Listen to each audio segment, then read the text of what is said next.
Hola amigos, I just want to give you a quick update. I'm on my way to work. I'm already parked and I've left the air conditioner on in my car, so it's a bit noisy, but it's very hot out there, and I don't want to get to work all sweaty and hot.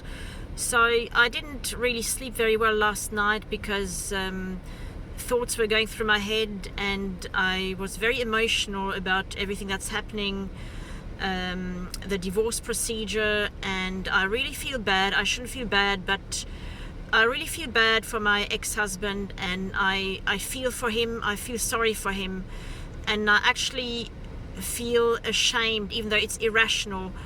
After all I've been through, I'm ashamed that I'm doing this to him, and I feel very guilty and I just basically feel awful about it. And I wish I didn't have all these emotions and things were just like straightforward and I could just go through this without feeling all this negativity about it. But I guess that's the way I am, and I'm a very emotional person, and this is also the reason why I decided to leave him, because I am a very emotional and very sensitive person, but this part of me has been suppressed, or it has been controlled by him while I was with him. He used to control me very well and always talk over me, scare me, intimidate me. And yes, can you call this emotional abuse? I think you can call it emotional abuse. And also I was sort of thinking about it, and I always had to basically live on the poverty line while he was saving up all his money for himself. And I think it's kind of a little bit of financial abuse. I'm not sure if it's financial. I'm not sure about anything anymore. Sometimes just my brain is just not working that well at the moment, and it's all the stress. And yeah, since he received that letter yesterday from my solicitor asking him not to dispose of assets, I imagine that he's just absolutely enraged, furious and fuming, and just like really, really cut up about the whole thing. And yes, I have overreacted, I must admit, and it was probably nothing there was probably nothing to it.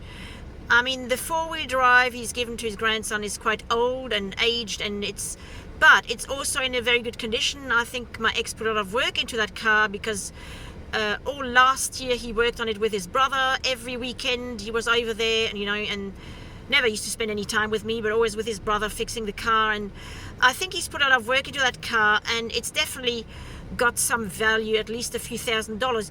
So it's not so much the fact that he's given it to his grandson, it's the principle of not disposing of assets during financial separation. And the solicitor wrote that quite well, and to the point, without being nasty about it. It was just reminding him of his duties. And I think he's really, like they say in Australia, he's really shitting himself. It's not a very nice expression, but that's what they say over here. And he is very, very scared and afraid to lose his money.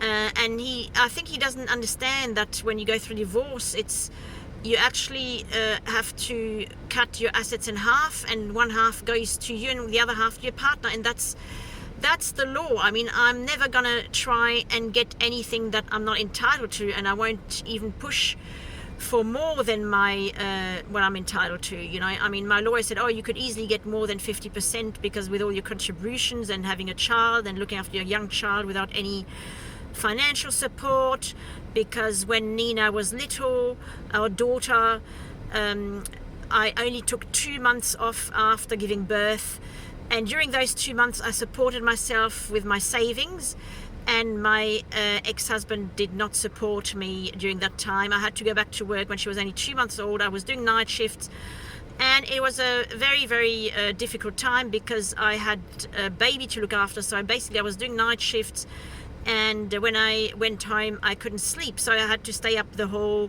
day and look after my baby. But hey, I did it because I loved her and I had no other choice.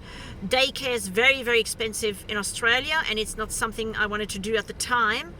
Later on, she did go to daycare, and it made it easier for me when I had to sleep after night shifts. But hey, night shifts is a very, very difficult thing to do. It's very hard on your body. Your health suffers.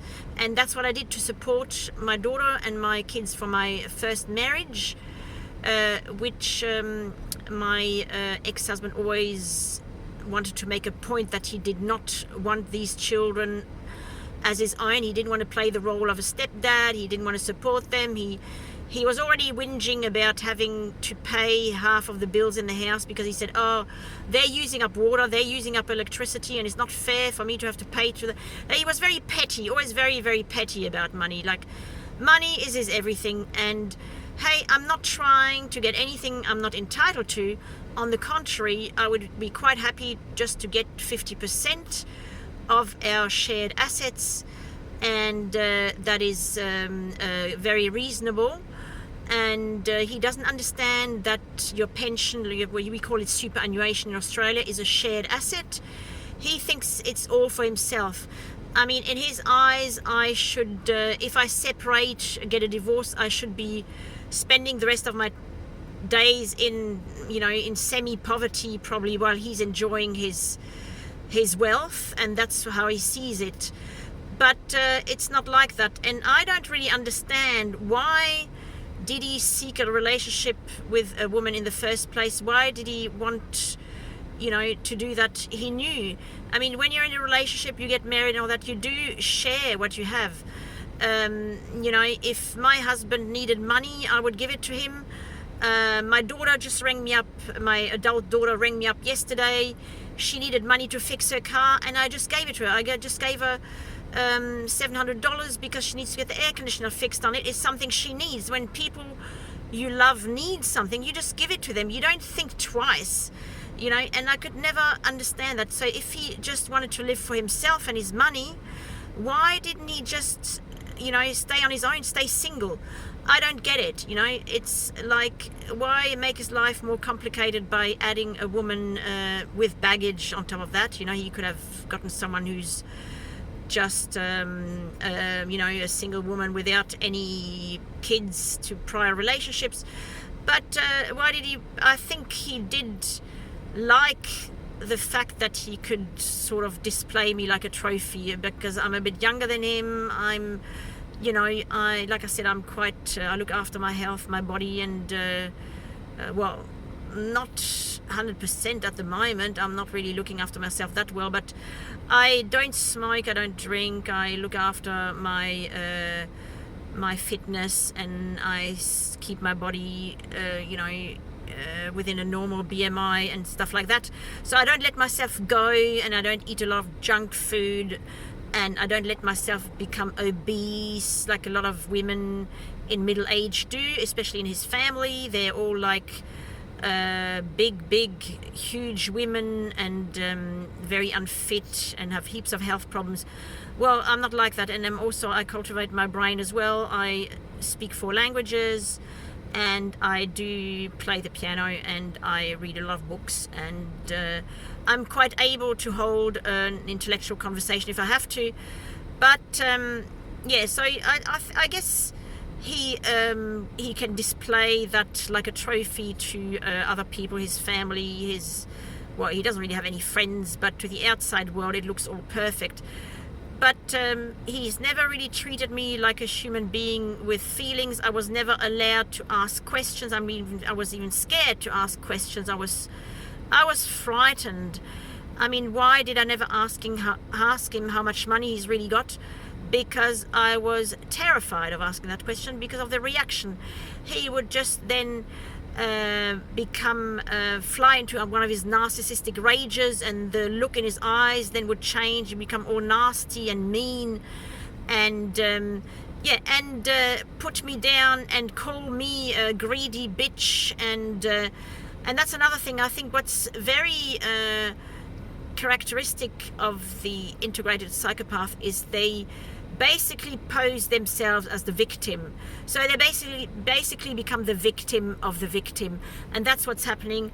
He's gonna accuse me of all the vices and of being greedy and petty with money because I want what I'm entitled to by law, not any more than that.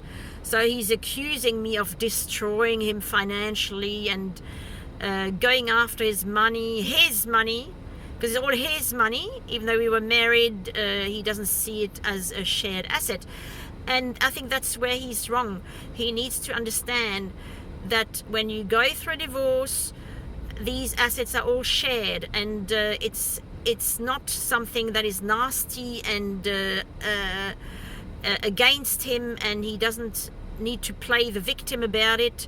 It's a normal thing, and if he was just reasonable about it, he would just say, fine, we'll go 50-50 with everything according to the law, and we'll save a lot of legal fees, and we'll do it the right way through a mediator or whatever. But I guess it's not going to happen that way. It's going to go the nasty way. So yeah, he really needs to take a solicitor himself to give him advice. And what also enrages him is that I don't want to communicate with him. I've blocked him on my phone. I've blocked all emails. So yeah, really, I just want to go along with what my solicitor is doing. She's produced a letter with all the, I just gave her an estimate of my ex's assets because I don't really know how much he's got, and also demanding him that he makes a disclosure about his assets. And it's all very legal and done very properly, and but he will interpret it as me going after him and trying to destroy him, and being after his money. I'm the greedy bitch who just I'm just divorcing him so I can get all his money, of course, not what is due to me, all his money, and I'm going to leave him with nothing but the shirt, not even the shirt on his back, and all this BS. I don't see any sense in it. When he divorced his first wife, he got away with it. He got away with not splitting his super in half because I think she couldn't bother. Also, she didn't have the means to enlist a solicitor, so she just said, can't be bothered going through all that, so I'm just going to let it go. So they both got a little payout when they sold their family home because it was mortgaged to the brim and whatever. They didn't have much money. When I met my ex-husband, he had $15,000 to himself, and that's all he had. And during our marriage, he made over $500,000 or even more. I don't know. Anyway, I don't really know how much money he's got. He will never tell me, but now he will be forced to do so. And I don't really need to feel guilty about it. I don't need to feel ashamed about it. Our marriage is irretrievably broken down. There are big differences. I'm not happy. I was deeply unhappy for a number of years. He's not the person who I want to spend the rest of my life with, and I'm probably not the right person for him either in a lot of ways, because we have so many differences and we have different priorities. And yes, it's just we can't live together anymore. I did used to love him, and I still love him in a lot of ways, but also I am not here to endure his anger, and that's where I need to put a stop to this and said, no, I can't afford to feel that way. I need to get on with my life. I need to go through the legal process, put it behind me, get the settlement, and then move forward with my life and put all that behind me. I mean, he's taken the best years of my life.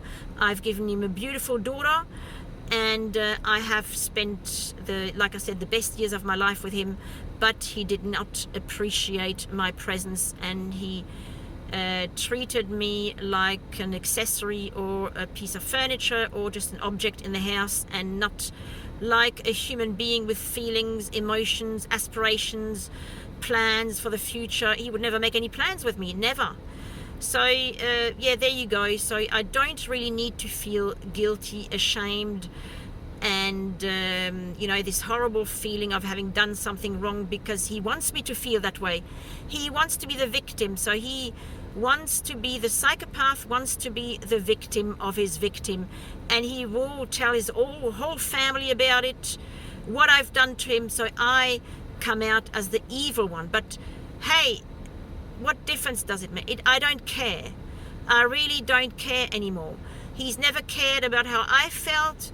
If I was sad or upset or miserable or even sick, he wouldn't care about me. When I was sick, I had to go to another room. He would say, "Oh, you're always sick, and there's always something wrong with you, blah blah blah." Like, really, like, oh, my object is not functioning like I want her to function. And he'd always be very cut up about the fact that I didn't make enough money in his eyes. I wasn't working enough. In his eyes, I was lazy. But hey, I had heaps of mental health problems, and this is due to, I believe now, to all the stress I've been through in my relationship. It's likely to be some sort of PTSD, I believe. And that's it. He will not take responsibility for that. So I am entitled to what I'm entitled to, and I don't want any more than that. I'm not pushing for any more than what is due to me. But also, I want to be compensated for all the years I've spent with him. Like I said, the best years of my life. Just being by his side and never being treated to anything, never going on holidays. And hey, I would have contributed to, financially, to going on holidays and all that. I always did. So it's not even about the money. It's about the fact that he has just taken me for granted and just treated me like an object that you just take for granted, that will always be there no matter what you do, no matter what you say. You can insult her, you can put her down, you can do whatever, you can ignore her, you can just treat her like absolute garbage, but she will always be there. She will never leave you because she loves you and she's scared of being on her own. No, I'm not scared. I'm not scared anymore. That's the last thing. I'm not scared. I'm not frightened. But I do feel bad, and I want to get rid of this bad feeling because I'm doing what I'm meant to do. I believe that I have to do this for my own good, for his good probably too, and for my children.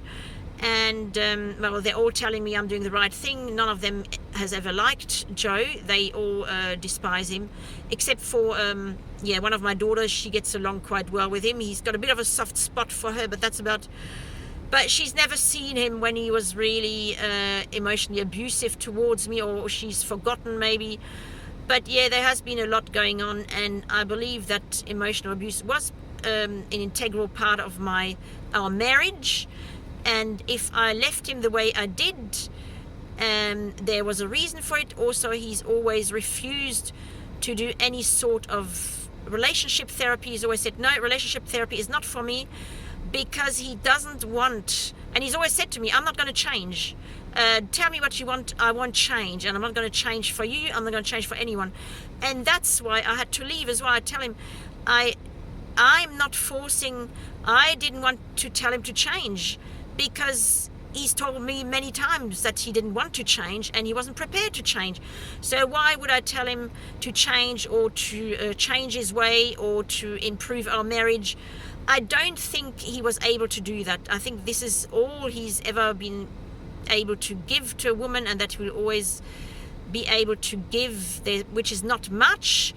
It's not what you humanly expect from a partner. It's not. It's not reciprocating someone's feelings, and my feelings were very spontaneous and very deep and very honest about him. I loved him with all my heart, and I showed him that. I initiated all the sexual encounters. There was nothing on his behalf. I keep repeating myself on that one, but it's such an important thing. It's like it wasn't important to him, not important enough for him to make an effort about it or to put it on his list of priorities. So I think all in all, I have the right to do what I'm doing. And with regards to the car, that he's obviously given to his grandson Dylan. I think it's a very natural thing for me to be wary about it, because in our whole married life he's never given anything away for free, and all of a sudden now that we're separated he's giving away assets. So of course I'm not crazy. Of course anyone would become suspicious. And why does he tell our daughter about it? So he wants it to go back to me, and he wants me to be upset about it, or he wants me to take some kind of action. And also he's a very reactive person, and his reactions are very, very, very, I just say over the top, and very severe, and very erratic, and very inflamed. You know, it's like, you know, all the, you get, you know, it's like you poke him a little bit, and like, you know, there's fire coming out of his you know, out of his mouth basically, and he just wants to spit fire at you. So he's totally reacting totally over the top, and it's not my fault. I have reacted within reason, and I have told my solicitor, asked me, has he given away any of his assets? I said, yeah, he's given away one of his motor vehicles to his grandson, who is the son of his daughter from his first marriage, so he's got nothing to do with me. And so that is not the right thing to do. There you go. So I have every right to act the way I am, and to use a solicitor to represent my rights and to represent me during this process. I just hope that he will get a solicitor quick as well, and that it will just be the solicitors communicating between them, and I don't have to talk to him at all. Anyway, I will leave it at that, because I've got to go to work now, and I'll talk to you later again, or another day. Okay, bye-bye. Take it easy. Yeah, all the best.